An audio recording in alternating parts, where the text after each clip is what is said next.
दिशा सालियांचा postmortem report समोर. दिशावर लैंगिक अत्याचार झालेला नाही, तर दिशाचे वडील वकिलांचे आदित्य ठाकरेंवर आरोप. मात्र पोस्टमॉर्टम रिपोर्टमध्ये लैंगिक अत्याचार झाला नसल्याचं स्पष्ट. दिशाच्या मृत्यूचे कारण डोक्याला गंभीर इजा, अनेक फ्रॅक्चर झाल्यामुळे दिशाचा मृत्यू, तर शरीरावरही जखमा असल्याचं रिपोर्टमध्ये नमूद. दिशा सालियान प्रकरणात ज्या व्यक्तीवर आरोप होत आहेत ती व्यक्ती पदावर असेल तर निष्पक्ष चौकशी होऊ शकत नाही. राजीनाम्याची मागणी येणं स्वाभाविक आहे. प्रवीण दरेकरांची प्रतिक्रिया. आदित्य ठाकरे नार्को टेस्टला तयार का होत नाहीत? दिशा सालियान मृत्यू प्रकरणावरून भावना गवळींचा सवाल. वरुण सरदेसाईंशी बोलताना हरामखोर आहेत ते, असं उद्धव ठाकरे म्हणाले. त्यामुळे उद्धव ठाकरे हरामखोर कोणाला म्हणाले अशी चर्चा सुरू. ठाकरे हरामखोर कोणाला म्हणाले हे तेच सांगू शकतात. उद्धव ठाकरेंच्या वक्तव्यावर राम कदमांची प्रतिक्रिया. कुणाल कामराचा गुन्हा इतका मोठा नाही असं वाटतं. विडंबन केलं तर हा गुन्हा आहे का? प्रकाश आंबेडकरांचा सवाल. हक्कभंगाविरोधात कुणाल कामराला कोर्टात जाता येणार नाही. विधानसभेचे अध्यक्ष कुणाल कामराला शिक्षा देऊ शकतात. वकील असीम सरोदे यांची माहिती. कामरावरून विधानसभेतील धुडगूस लोकशाहीला शोभणारा नाही. कामरासारखी हॉटेल चालवणं म्हणजे डान्स बारची जुळी भावंड. स्टँडअप कॉमेडीवरून संभाजी भिडेंची कुणाल कामरावर टीका. मनसेचे माजी आमदार राजू पाटील यांच्याकडून कुणाल कामराचे आभार. आम्हा डोंबिवलीकरांच्या व्यथा मांडल्याबद्दल आभार. कुणाल कामराचं गाणं ट्विट करत राजू पाटलांनी मानले आभार. कुणाल कामराच्या व्हिडिओला टी सिरीजची कॉपीराईट नोटीस. कुणाल कामरानं टी सिरीजच्या गाण्याची वाद्यगीत वापरल्यानं नोटीस. टी सिरीजच्या नोटीसीला कुणालचं ट्विट करत उत्तर. छत्रपती शिवाजी महाराज सर्वधर्मीय नव्हते. छत्रपती शिवाजी महाराज हिंदू धर्माच्या रक्षणासाठी होते. शिवराय सर्वधर्म समभाव मानणारे होते. हे चिकटवलं गेलंय. संभाजी भिडेंची प्रतिक्रिया.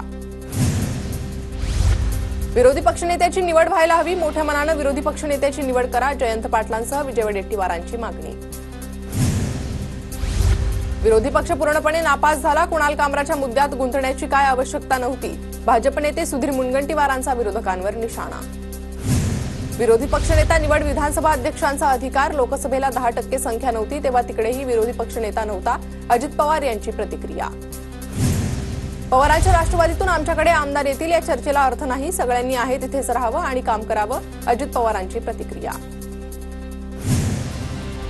बीड हत्येच्या संपूर्ण घटनेला वाल्मिक कराड यानं गाईड केल्याचं सीडीआर मधून समोर. कृष्णा आंधळेनं कराड आणि विष्णू साठेला फोन केला होता.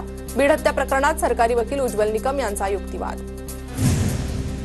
संतोष देशमुखांची हत्या मोठ्या कटाचा परिपाक. आवादा कंपनीच्या अधिकाऱ्याला खंडणीसाठी धमकी देण्यात आली.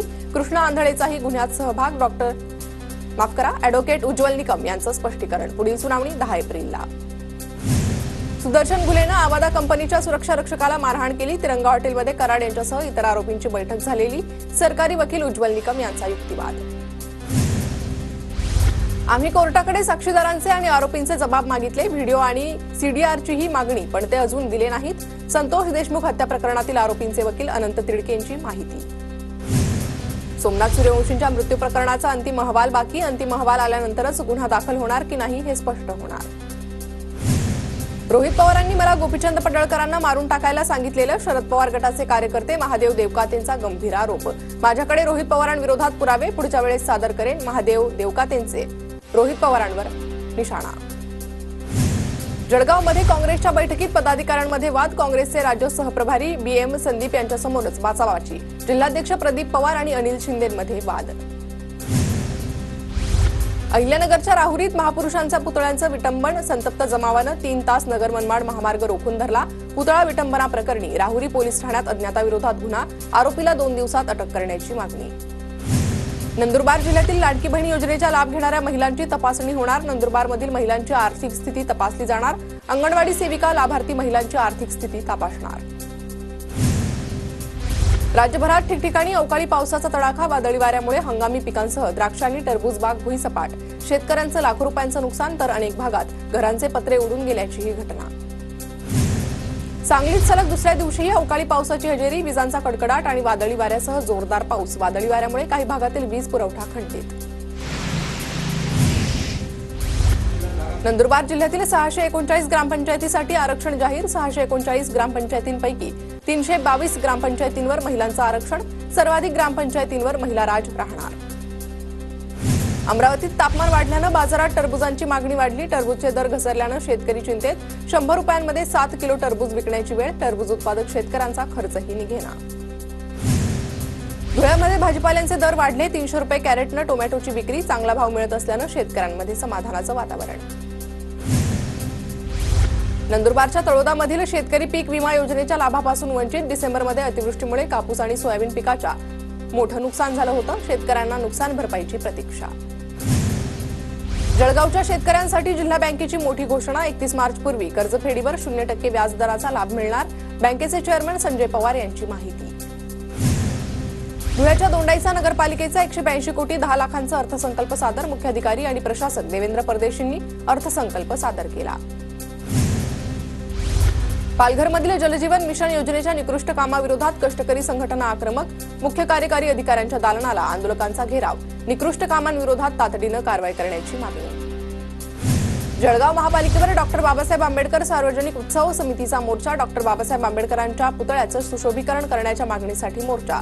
सुशोभीकरण न केल्यास तीव्र आंदोलन करण्याचा इशारा. नंदुरबारमधील जिल्हा परिषद आणि खासगी मराठी माध्यमिकमध्ये सीबीएसई पॅटर्न सुरू होणार. शिक्षण विभागाकडून सीबीएसईची तयारी सुरू. जिल्हा परिषद आणि मराठी माध्यमिकची पटसंख्या कमी होत असल्यानं सीबीएसईचा पॅटर्न राबवला जाणार. नंदुरबार तहसील कार्यालयात महिन्याच्या पहिल्या बुधवारी रेशन कार्ड अदालत होणार. रेशन कार्डबाबतच्या समस्या अदालतमध्ये सोडवणार. तहसीलदार मिलिंद कुलथेंकडून योजना राबवली जाणार.